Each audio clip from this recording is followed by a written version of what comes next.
welcome back again to my YouTube channel. So once again, this is Sir Vincent, and for today's video, ang pag-uusapan naman natin ay solving quadratic equation by quadratic formula.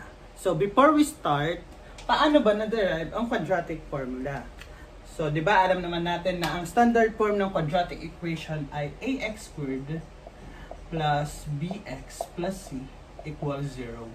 So ang quadratic formula is derived through completing the square. So, paano ba yon? So, first, ayan, ax squared plus bx plus c equals 0. Tapos, ang c natin, dilipat lang natin sa kabilang side. So, magiging negative c. Next step, kailangan yung numerical coefficient ng a natin, ng x squared natin, ay 1 na lang. So, kailangan mawala na si a. So, i-divide natin both sides by a. Ayan, lahat yan by a.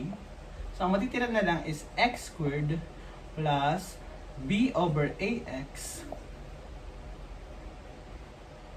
equals negative c over a.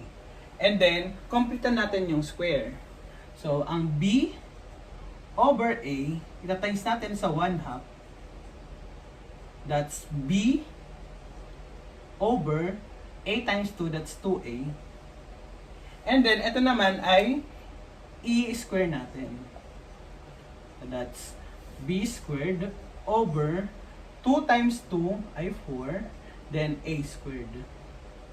So, itong b squared over 4a squared, ito yung idadagdag natin dito sa negative c over a.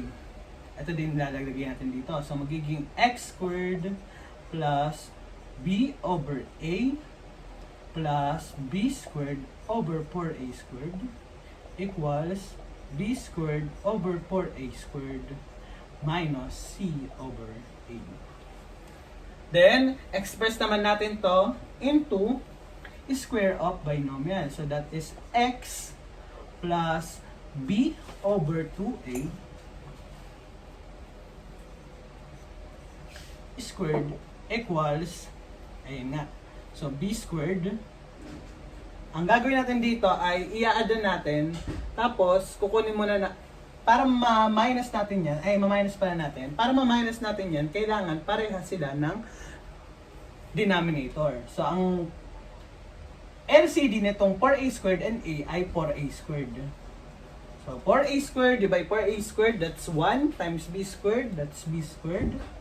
Then, 4a squared divide a, that's 4a times c, that's 4ac. So, b squared minus 4ac over 4a squared. And then, take natin yung square root ng magkabilang side. Dito natin sulat. So, that is x plus, makakansel na to, b over 2a na lang equals square root ng b squared minus 4ac all over 4a squared. So this time, itong 4a squared ay perfect square.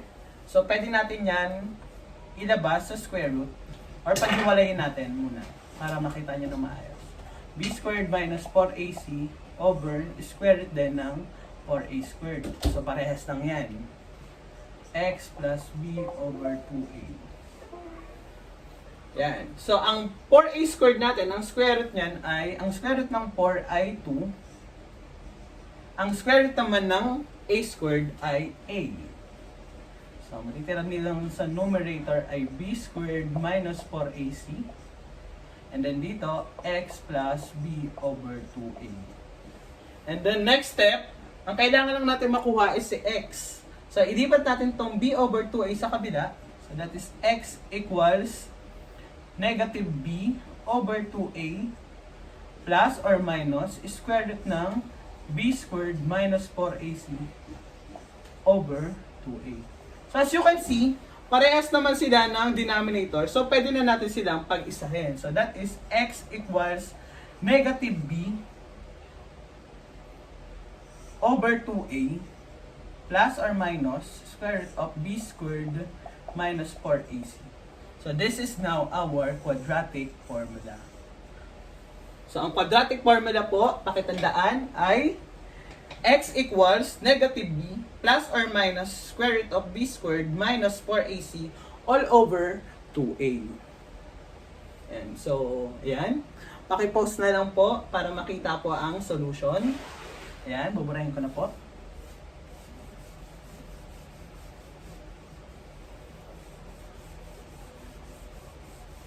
Again, our quadratic formula is x equals negative b plus or minus square root of b squared minus 4ac all over 2a. Para mabilis nyo yung makabisado, so pwede nyo yung kantahin in the tune of Jingle Bells. So, since magpapasko na naman, bare months na, so pwede na kayong magkanta-kanta. Char. Okay, wala pang tatawa. So, x equals negative b plus or minus square root b squared minus 4ac all divided by 2a. Ayan. So, ganun po. Hindi ko na po ulitin. I-replay nyo na lang. Ayan. So, para mabilis nyo makabisado. So, example. So, paano nga ba mag-solve ng quadratic equation by quadratic formula? Halimbawa, x squared plus 8x minus 20 equals 0. So first, para makapag-solve tayo ng quadratic equation by quadratic formula, identify muna natin yung values ni A, ni B, at ni C. So ang values ni A dito ay 1, ang B ay 8, at ang C ay negative 20. Then, i-apply lang natin itong mga values na to dito sa ating quadratic formula. So, x equals negative ng b, that's negative 8, plus or minus square root ng b squared, that's 8 squared, minus 4 times, yung a natin, 1, times c, negative 20, all over 2 times 1. Okay, so let's solve it further. So x equals negative 8 plus or minus. Ayan. So ang 8 squared ay 64. 8 times 8, 64.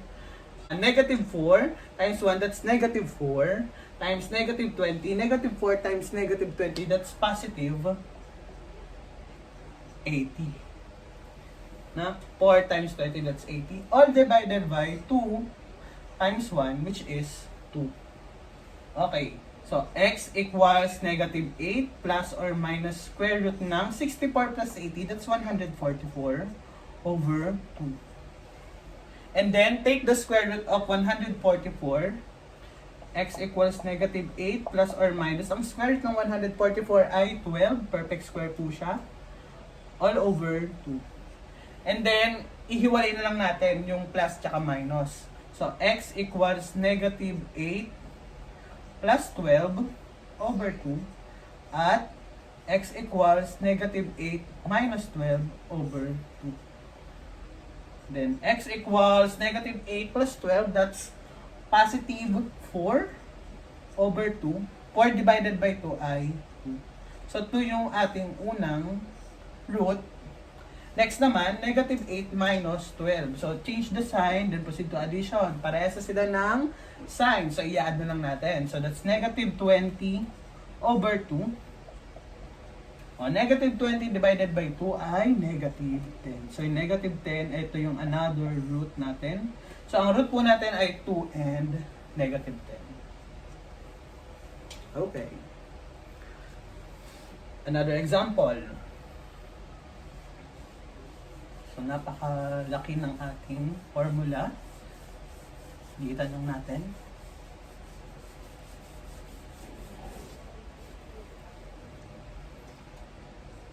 X equals negative b plus or minus square root ng b squared minus 4ac over 2a.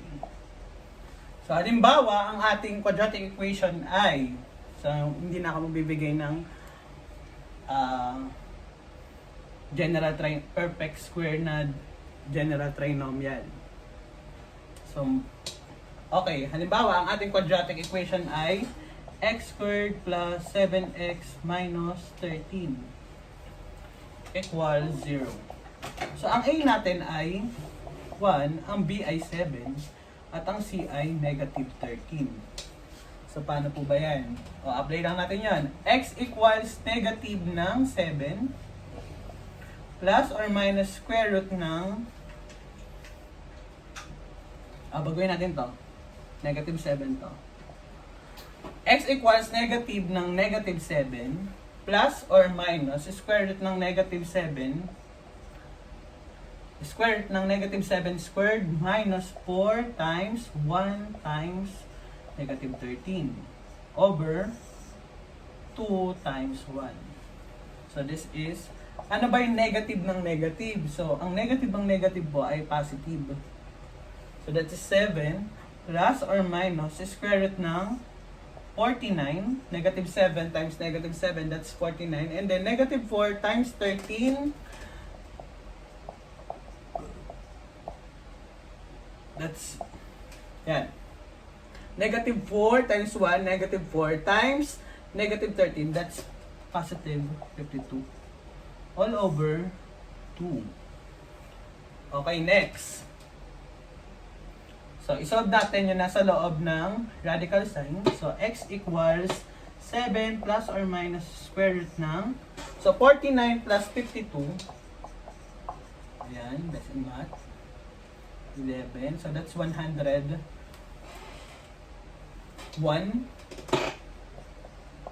all over 2. So, may square root ba yung 101? So, kung 100 to, pwede pa, no? Since 101, so yung 101 po is a prime number. So, ibig sabihin, wala na siyang square root. No? So, ang prime number na ba? Ayan, wala pong square root ang 101.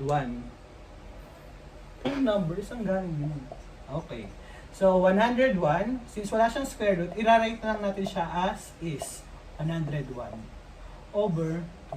Then, pag-iwalay lang natin, x equals 7 plus square root ng 101 over 2 or x equals 7 minus square root ng 101 over 2. So, this is now the roots. Okay, next example.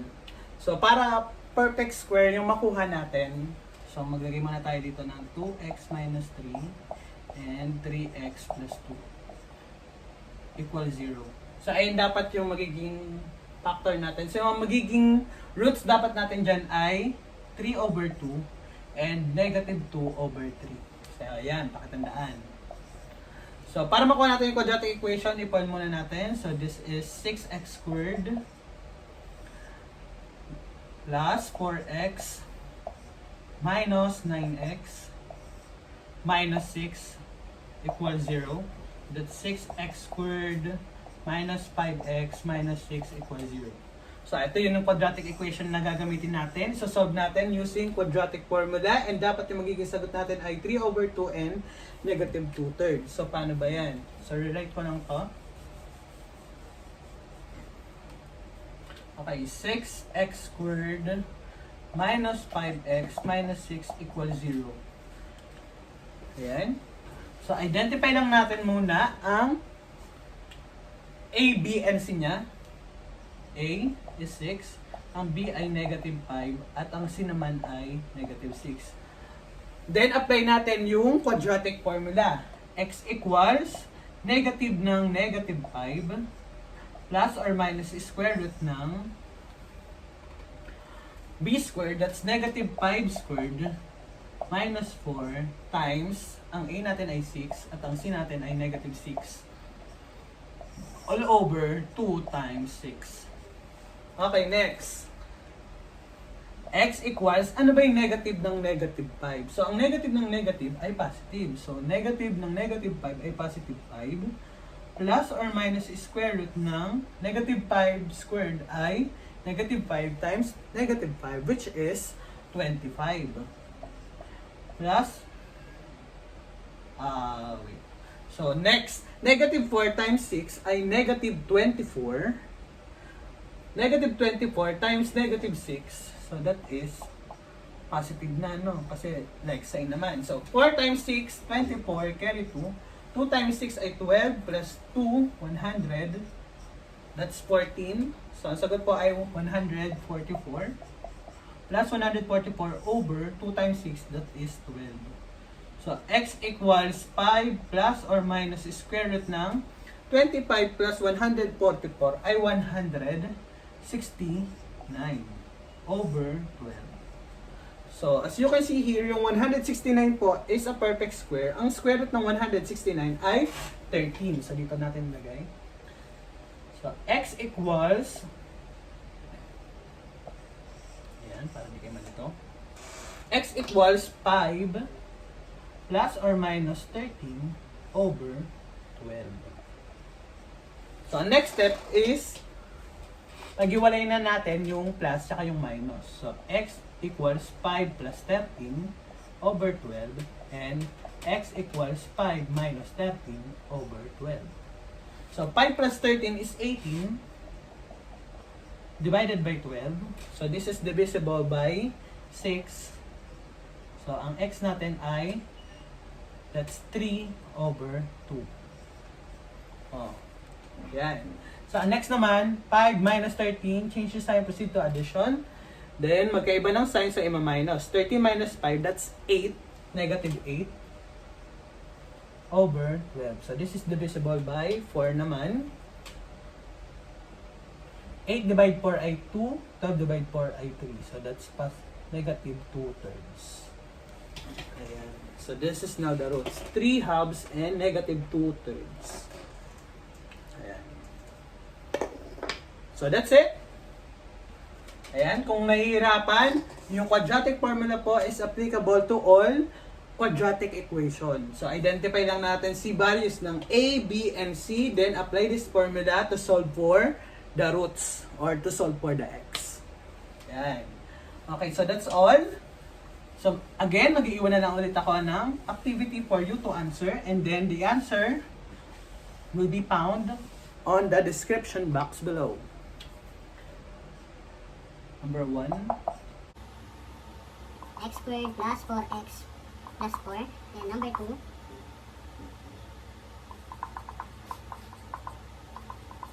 So, 2x squared minus 2x minus 15 equals 0. Okay, so that's all for today. Thank you guys for watching. And see you on my next video. Ayan. Okay, ganito po yan. So, x equals negative b plus or minus square root b squared minus 4ac.